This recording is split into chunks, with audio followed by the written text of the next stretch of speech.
Nitsetika ny bataillon d'infanterie oculaire ny ministre ny fiarovan-tenona ary nanome maro-boninahitra ho an'ny miaramila anankiray izay nahita ilaka. Firenena atolotra ty Tahiti mba marika sy fankasitrahana ny zava-bitany tao anatin'ny fafirenena. Misy ihany koa ny tafatafana tamin'ireo miaramila sy ny resadresaka izay natao ahafahana mahafantatra ny andavanandrom-piainan'izy ireo ary mankahirana izy ireo amin'ny ezaka izay ataon'ireo amin'ny tanindrazana. Koa ny fanoratana ny boky volamena ny Youtube ity. Filiary fahavalon'ny filabositra roambroapolo sy roa arivo.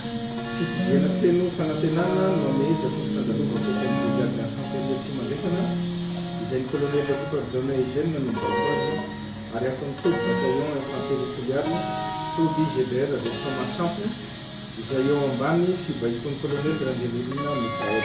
Velombolo izahay mahatsapa ny fanatsarana ny fahavalasa ary mihina ny fahitana ny fahadiovana sy fijerena ny miaramila izay manaraka ny fiheza.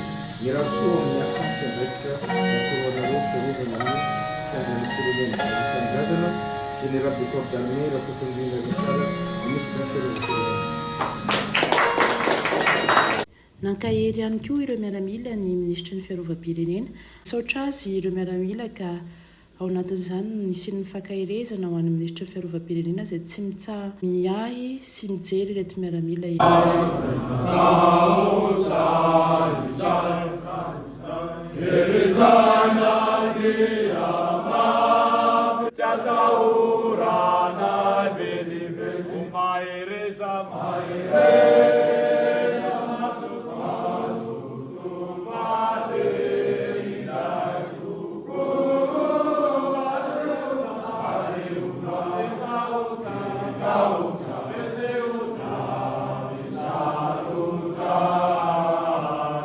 Amen.